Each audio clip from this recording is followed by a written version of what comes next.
Ricardo Foster, que para esto es un crack, ¿sí? Ricardo, ¿cómo estás? Para Sí, todo es un crack, buen día. pero Ojalá para hubiera sido un crack en el fútbol. en el fútbol también.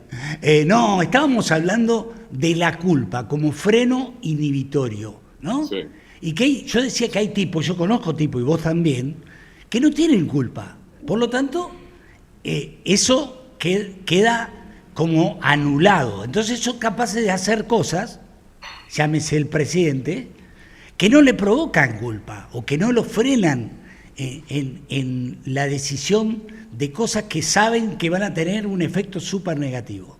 Mm. Estoy filosofando, yo me estoy No, poniendo no, a todo. ver, la culpa es un tema recurrente. Yo te diría que el sistema funciona de una manera muy paradojal. Por un lado, te incita a endeudarte, te incita a consumir y después te deja solo con la deuda y por lo tanto con la culpa.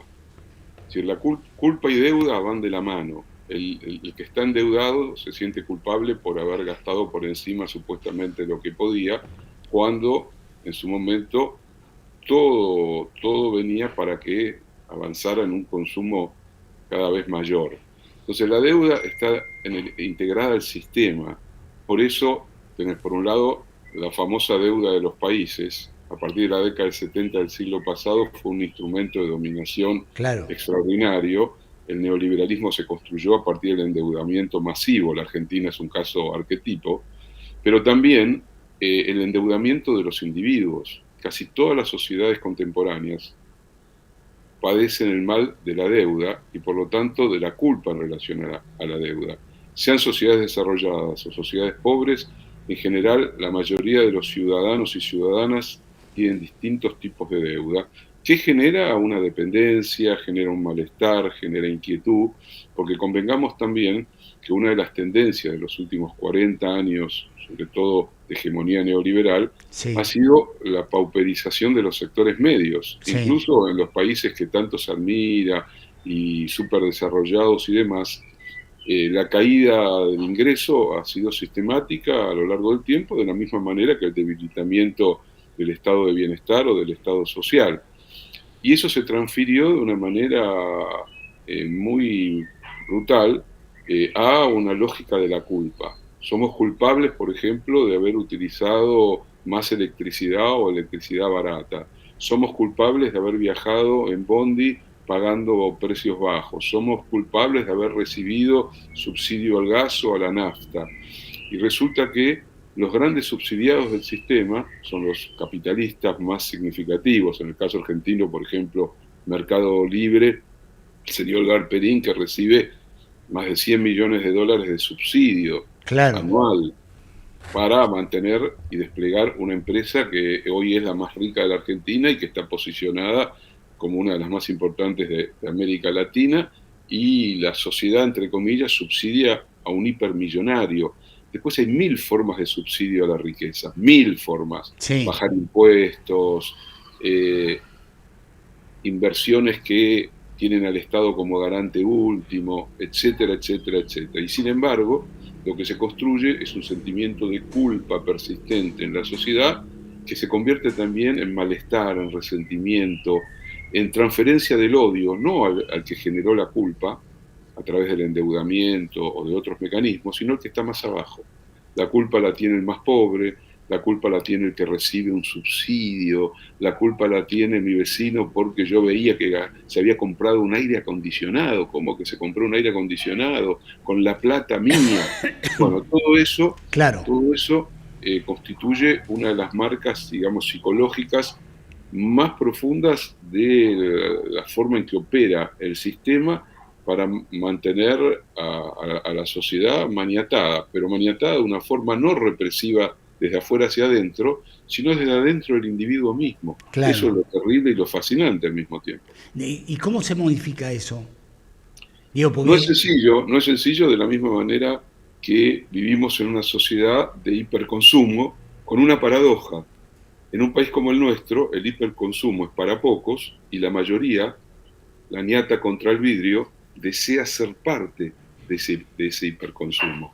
Y a su vez, la culpa está asociada a nuevas formas de individualismo, de ruptura del tejido social, porque es una culpa interior, no es la culpa que uno puede sentir, por ejemplo, al ver la miseria, a ver la desprotección de millones de compatriotas, ¿no? Esa culpa, es decir, ¿qué puedo hacer para mejorar la vida de los otros? No, es una culpa ligada exclusivamente a la autorreferencialidad, a mi lógica individual, a mi propio egoísmo.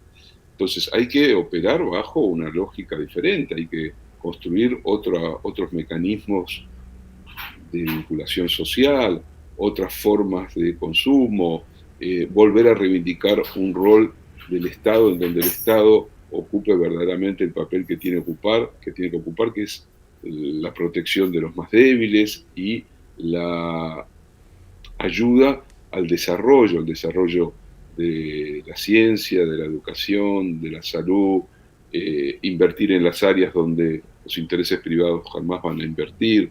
Bueno, pero para eso se requiere un modelo de sociedad absolutamente antagónico y absolutamente opuesto al que hoy está llevando adelante el gobierno de Javier Milei, que es un gobierno del egoísmo, del individualismo, de la violencia hacia los otros, de la negación de los otros, de la protección de la culpa a los más pobres. Milei dijo que los ricos que fugaban eran héroes, no nos olvidemos de eso. Sí. No nos olvidemos de eso. En el panteón del mileísmo, los empresarios que a lo largo de décadas han saqueado a su propia sociedad han sido convertidos en estrellas y en héroes, mientras que el laburante, ¿no? El viejo dicho, ¿quién hizo las pirámides? ¿El faraón o los que estuvieron ahí esclavizados haciendo las pirámides? Bueno, es la pregunta sobre quién genera la riqueza, que es dueño de toda la torta, o los que se levantan a la mañana, laburan 10 horas por día, van a las fábricas, van a las obras de construcción, van a los distintos lugares de trabajo. Bueno, todos esos son responsables y por lo tanto culposos de haber vivido por encima de sus expectativas. ¿Te acordás cuando González Fraga decía que la mayoría de los argentinos creyó que podía comprarse un plasma, irse de vacaciones, tener un autito? Todo eso es inimaginable. El pobre nace pobre, tiene que morir pobre y se las tiene que bancar. Y el rico es dueño de hacer lo que se le canta. Ese no tiene culpa, no tiene que sentir culpa. La culpa es del resto. La culpa es del resto. Digo, de cualquier manera yo tengo la sensación, primero el gitano me pregunta, digo, tenemos un chat muy movido nosotros, ¿no? Preguntarle a nuestro amigo Ricardo, ¿la culpa es material o espiritual? No, la culpa es básicamente espiritual. La culpa es una interiorización que conmueve el espíritu de una persona. La culpa material es relativa, uno la puede resolver si paga la deuda que tenía con un amigo o con el banco. Sí. Pero hay otra forma de culpa, que es una culpa que atraviesa el aparato psíquico, que se estructura en el interior de los valores y que me amarga la vida, me tortura sistemáticamente recordándome que soy culpable de algo, porque me endeudé, porque no tuve la conducta que tenía que tener. Esto viene de viejas y antiguas experiencias religiosas, ¿no? Sí. El viejo puritanismo, la culpa por tener deseo sexual, la culpa por haber roto algún mandamiento de mi conducta cotidiana, y esa culpa no, Ricardo, y martiriza. Ricardo, sí. ¿No sentís que, vamos a meternos en el tema de la política, no sentís que nuestra clase política, y sobre todo los sectores a los que nosotros adherimos, que son sectores de poder, porque hemos detentado el poder, ¿sí? El peronismo ha detentado el poder, ¿no? Claro. Es decir, no tenemos un sentido de culpa, no sé si exacerbado, pero sí lo suficientemente amplio como para entender que Milei es la resultante de todas las cosas que nosotros no supimos hacer, que eso nos debería generar la culpa suficiente como para que hagamos una autocrítica profunda que no se hizo para poder entender por qué estamos viviendo lo que estamos viviendo hoy. No es intrincado esto que digo, me parece. ¿Se entiende, no, a ver, hay de todo ahí, ¿no? Yo creo que efectivamente siempre hay responsabilidad un proyecto político a la hora de no resolver aquello por lo que fue votado, por distintos motivos, porque no estuvo a la altura, porque tuvo que atravesar nada más y nada menos que una pandemia, porque después le tocó la peor sequía del siglo. Por mil motivos, el gobierno del Frente de Todos, Alberto Fernández, no pudo estar a la altura del pacto electoral que lo llevó a reemplazar al macrismo, que durante 4 años había destrozado la vida económica y social. Sí, claro, sí, sí. Eso significa que hay claramente una deuda con el electorado, una deuda con el pueblo que te votó, una deuda con la propia ideología política, que supuestamente es una ideología que viene a plantearle a la sociedad que no se trata solo del crecimiento por el crecimiento, sino que se trata de un desarrollo económico-social que a su vez redistribuya mejor la riqueza, amplíe derechos, mejore la calidad de vida de la sociedad en su conjunto y sobre todo de los que menos tienen. Pero también yo diría, esta es una parte, ahí nos podríamos preguntar, y eso es una inquietud fundamental, si los proyectos democráticos populares, no solo en la Argentina, particularmente en la Argentina, no están atravesando una crisis en términos también de ideas, en términos de sus tradiciones doctrinarias, que el mundo ha ido cambiando de tal manera que requiere de nuevas perspectivas, de nuevos instrumentos. Tenemos que también poner sobre la mesa esa discusión. Cambiaron las formas del trabajo, las nuevas tecnologías de la comunicación modificaron la manera a través de la cual las personas se ven a sí mismas y ven a la sociedad. La política no puede actuar del mismo modo en un mundo dominado por redes sociales y por un tipo de lógica estructurada alrededor de algoritmos que van ordenando la conducta en gran medida de esa misma sociedad, como si nada de eso existiese.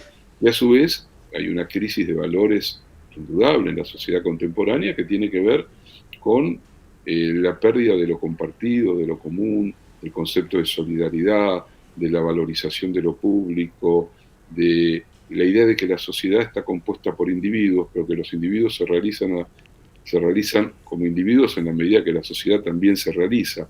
Bueno, hoy te diría que en términos culturales, una parte importante de la sociedad piensa que el lugar puro de la realización es individual, es autorreferencial, y que el concepto de libertad se funda precisamente en que cada individuo tiene que hacer lo que cree que tiene que hacer para sí mismo y que no tiene que vincular lo que hace para sí mismo con la sociedad en su conjunto. Bueno, eso es obviamente algo terrible que pone en entredicho lo que han sido los valores culturales, sociales, políticos que articularon gran parte de nuestra forma de ver el mundo y de vivir en sociedad. Ricardo, yo sigo reivindicando los valores de la solidaridad, sí, pero vivimos cada vez más en una sociedad que nos hace estallar esos valores.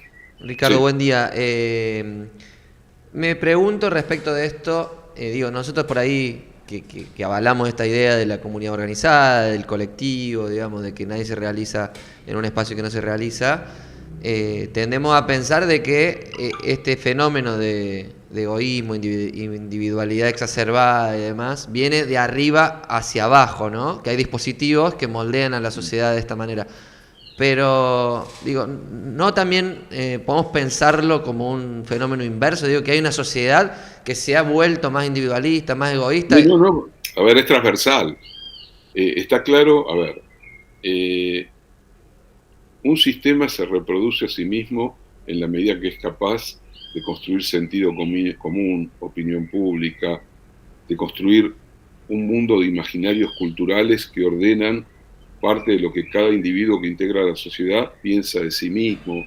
No cabe duda que el capitalismo es un sistema que tiene una extraordinaria capacidad para proyectar precisamente formas culturales, sentido común, estructuras de subjetivación, imaginarios individuales y colectivos, porque si no, no se explicaría la durabilidad en el tiempo de un sistema que lo que va profundizando cada vez más es la desigualdad. Nunca fue más desigual la humanidad como en este tiempo, y sin embargo la mayor parte de la humanidad piensa que el capitalismo es eterno, que es el mejor de los sistemas posibles, etcétera, etcétera. Eso significa que la interiorización de los valores, en este caso individualistas, egoístas, autorreferenciales, es parte de un corte transversal de la sociedad que habita a los sectores populares y que por supuesto es la ideología de los sectores más ricos de la sociedad, que hace siglos que ven el mundo desde sus propios intereses. La tragedia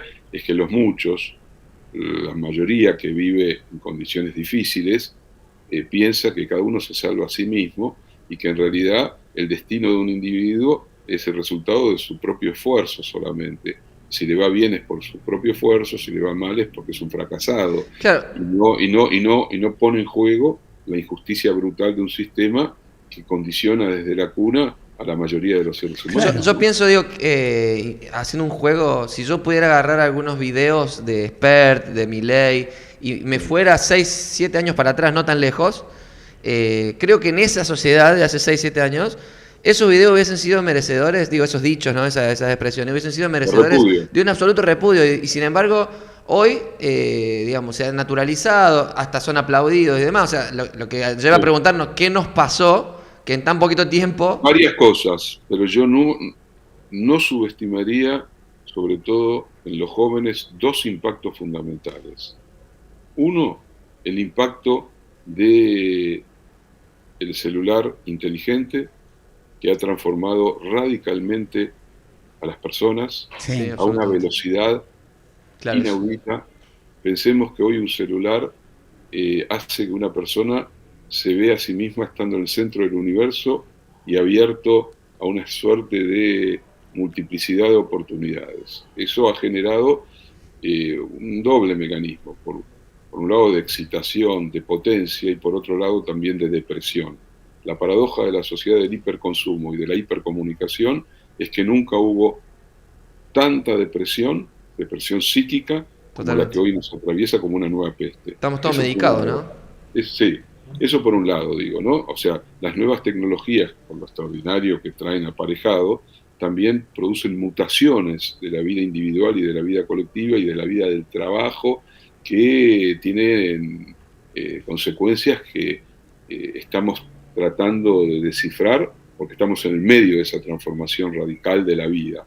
Y por otro lado, y asociado a esto, la pandemia que hizo que una generación joven, sobre todo, se sintiera oprimida por el Estado, sintiera que su vida quedaba sometida a un ente superior que aplastaba su capacidad de decisión y su libertad.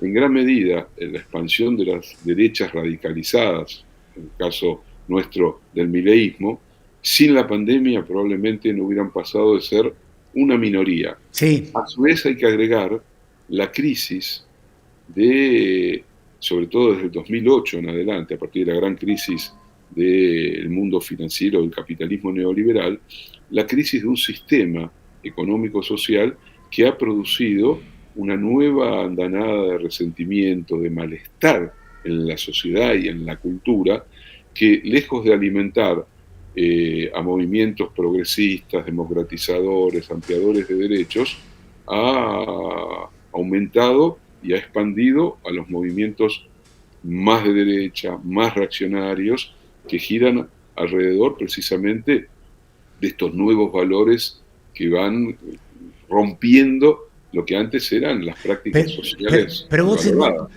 ¿Vos sentís que esa lógica no se puede modificar?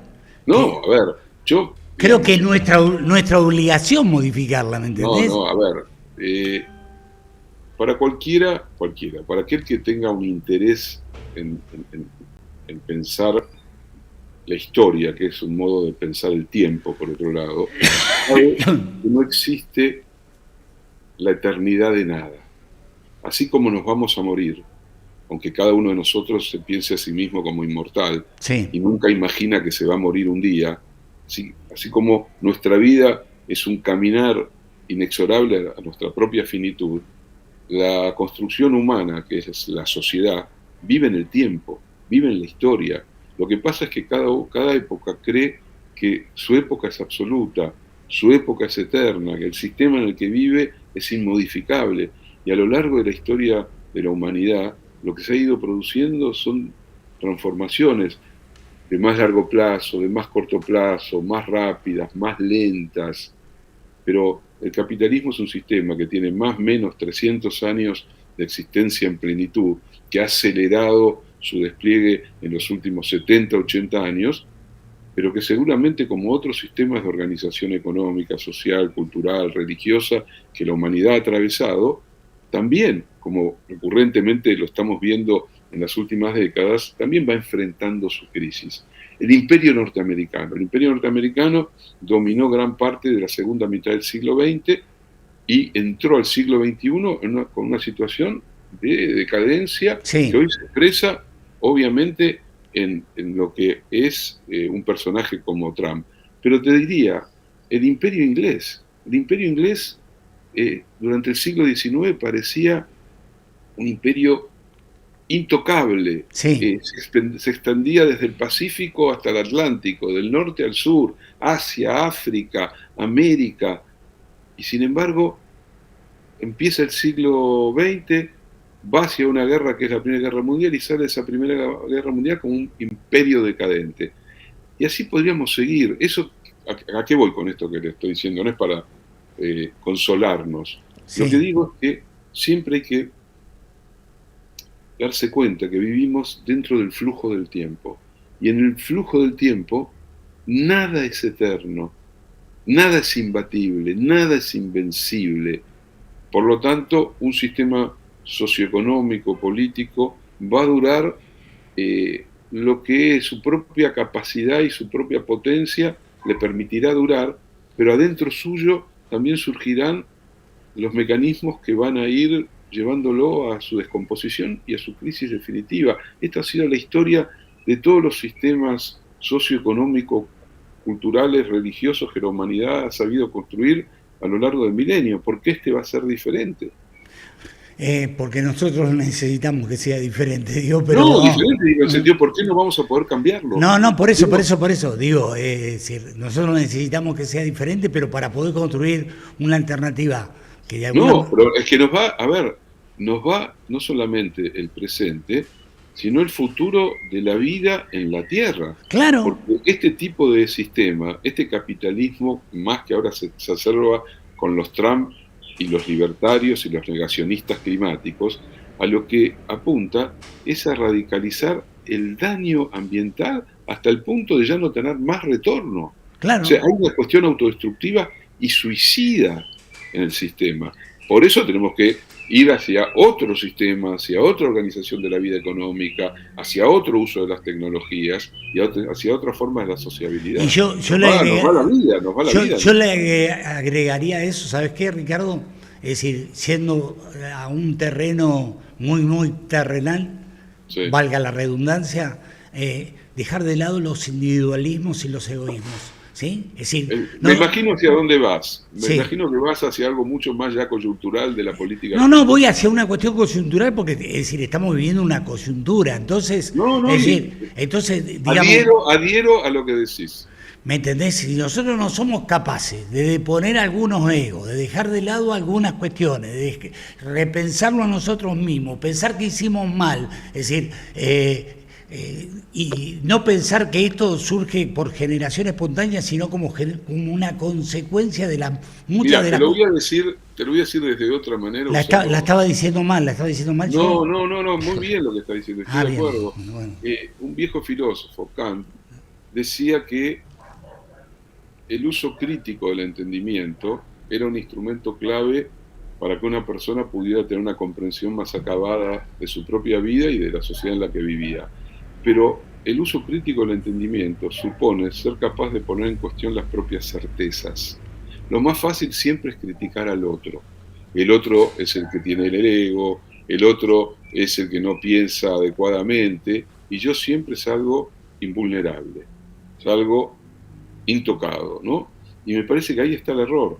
Yo creo que si nosotros queremos, volviendo a lo que vos reflexionabas antes, reconstruir y potenciar un proyecto político alternativo al que nos gobierna, tenemos no solamente que criticar al otro, sino que tenemos que también hacernos cargo de nuestra propia responsabilidad. Y me parece que es muy fácil decir, miren, dejen de presentarse como el centro del mundo, cuando muchas veces quien lo dice se mira y se cree a sí mismo como centro del mundo. Entonces tenemos que aprender a ser un poquito más humildes con nuestra propia posición también. Sí, Perdón. pará, déjame leer algo. Dale.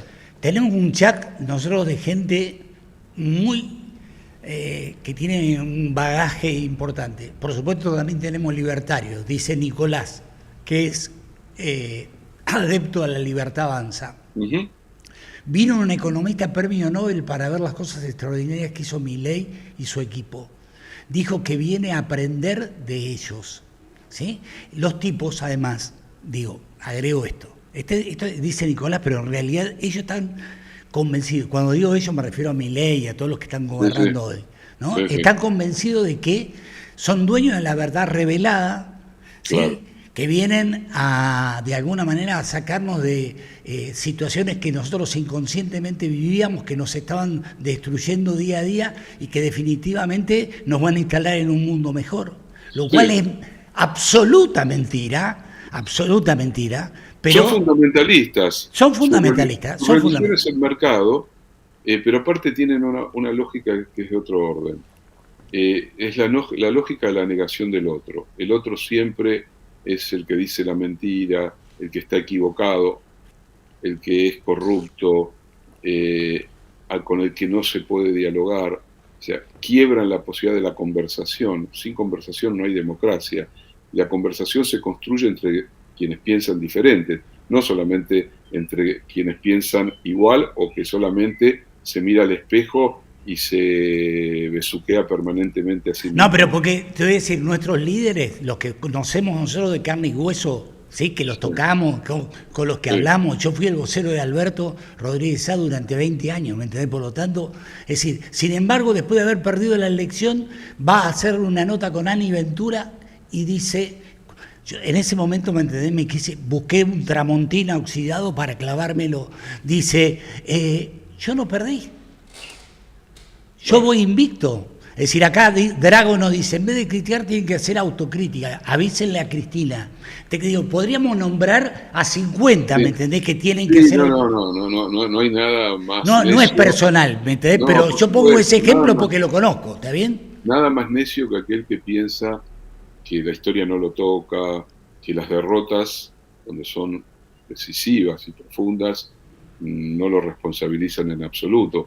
Yo creo que el triunfo de Milei supone una derrota muy grave para todos nosotros. Y para todos nosotros, y todos tenemos que hacernos cargo de errores, debilidades, contradicciones, etcétera, etcétera, y que se construya hacia adelante, por un lado, abriendo horizonte, creando nuevas perspectivas, pero también revisando en profundidad aquello que se hizo mal. Claro. Porque si no, sería siempre muy fácil echarle la culpa al otro, al de adentro o al de afuera, y uno quedar limpio de toda pureza. Pero vuelvo, porque acá hay un problema, digamos. A lo que no me acuerdo cómo se llamaba, Nicolás, el que sigue las ideas de la libertad avanza. Sí. A mí me parece que tiene todo el derecho del mundo de seguir la idea que quiera. Nada más el tipo es respetuoso, ¿no me entendés? Sí, la única diferencia está cuando la idea que uno defiende se vuelve fascista. ¿Qué quiere decir que una idea se vuelve fascista? Que niega el derecho de los otros a pensar con lealtad, con honestidad, que la sociedad y el mundo pueden ser de otra manera. Claro. Entonces, cuando una idea se cree la única, sí. Eso se llama totalitarismo. Claro, totalitarismo. El totalitarismo es arrasador de los otros, arrasador de la diversidad, arrasador de la diferencia y, en última instancia, arrasador de la democracia y de los derechos. Y yo creo que en gran parte estos discursos de las extremas derechas, en este caso libertarias como las de Milei, tienen la lógica del arrasamiento de la vida en común y del respeto a la diferencia. Entonces me parece que ahí hay un problema para nada menor. Yo puedo conversar con un liberal, con un conservador, con un nacionalista, con un socialista, con un peronista, con un antiperonista. Lo que no puedo es conversar con alguien que me quiere aniquilar, con alguien que cree que yo no tengo que existir, Claro. con alguien que me descalifica radical y absolutamente. Ahí no hay conversación posible. Y uno de los rasgos de este personaje que hoy nos gobierna es que él piensa que todos aquellos que no piensan como él tienen que ser borrados de la historia y de la vida. Ricardo, Y eso se llama fascismo también. absolutamente, pero ¿sabes qué me parece que se produce alrededor de eso? Esto que vos decís, que viene de arriba para abajo, convence a un sector de la sociedad de ser y de hacer cosas que no le pertenecen. Yo pongo el ejemplo de lo que pasó con Dillon en el avión hace poquito, que todos lo vimos. El pibe que tuitea y dice, tengo que viajar con este pelotudo a 3 asientos de distancia, ¿no? Entonces, en el mundo de lo digital, de lo virtual, el tipo es un valiente que insulta y qué sé yo. Y de alguna manera interpreta un personaje o una actitud que no le corresponde, porque después cuando Dillon lo va a buscar, ¿sí? Y le dice, ¿fuiste vos el que me dijo esto? Sí, pero está todo bien, tranquilo, como que recula, ¿no?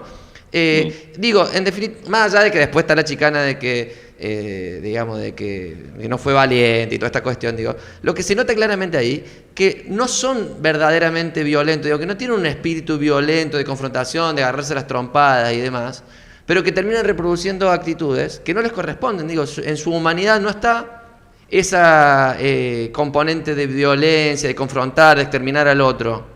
Pero ¿cómo no está? A ver, no lo sé. Pero pero más violento que Milei. ¿Has escuchado algún argumento más violento que el de Milei? Me entendiste mal. Milei no, yo estoy hablando del pibito Pistarini, que se está comprando, ¿me entendés? Una especie de modelo que no le corresponde. Porque ellos viven en un mundo artificial, que es un mundo virtual, y creen que en ese mundo todo está habilitado, todo puede ser dicho, se puede ser agresivo, brutalizar al otro, ningunearlo. Sabemos la cloaca de violencia que suelen ser las redes sociales. Exacto. Claro, cuando salís del mundo virtual de las redes sociales y te topás cara a cara con ese otro al que insultabas, pero lo hacías en el plano de la artificialidad, decís, no, pero pará, era un juego lo otro. Exacto. Lo otro es parte de un mundo que no es el mundo real. Como que tenemos un avatar digital. En el mundo real yo no, pero ahí hay una falsedad, porque cada vez más se conectan el mundo real con el mundo virtual, y los niveles y la densidad de violencia que se viene dando en el mundo virtual puede derramar tarde o temprano sobre el mundo de la vida real.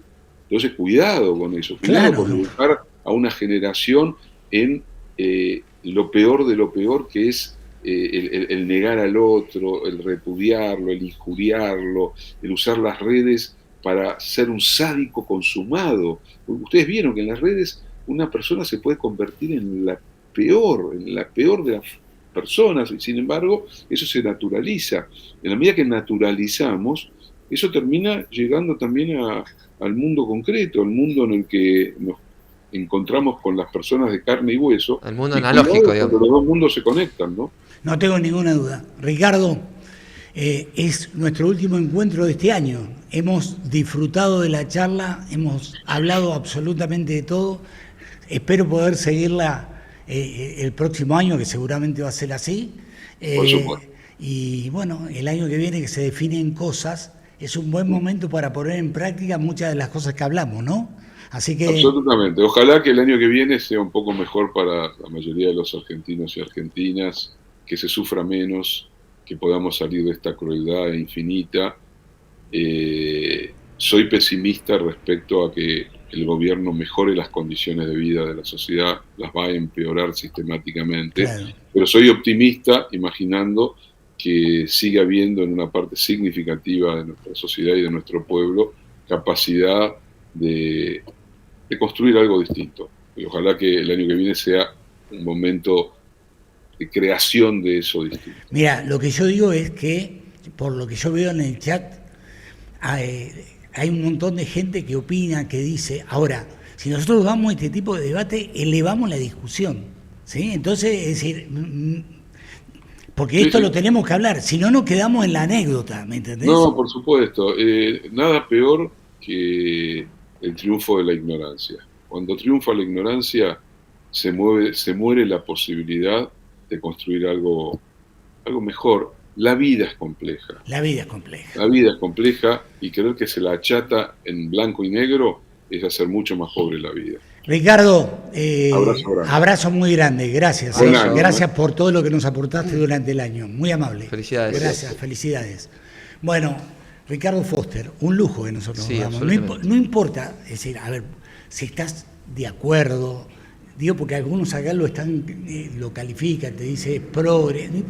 A mí no me importa qué es Ricardo Foster, lo que yo quiero es profundizar aquellas cuestiones que nos propone profundizar Ricardo Foster, que lo tenemos que hacer si queremos ser capaces de construir una alternativa que sea diferente a esta, porque esta también la construimos nosotros, porque le dimos chance a esta realidad de Milei, esta realidad de Expert, ¿sí? Esta realidad de todos tipos que uno en otras circunstancias los detestaría de todas las formas, son los que hoy deciden por nosotros y nos obligan a vivir una vida que no queremos vivir. Ahora, nosotros somos responsables de todo esto. Tenemos un chat que es increíble,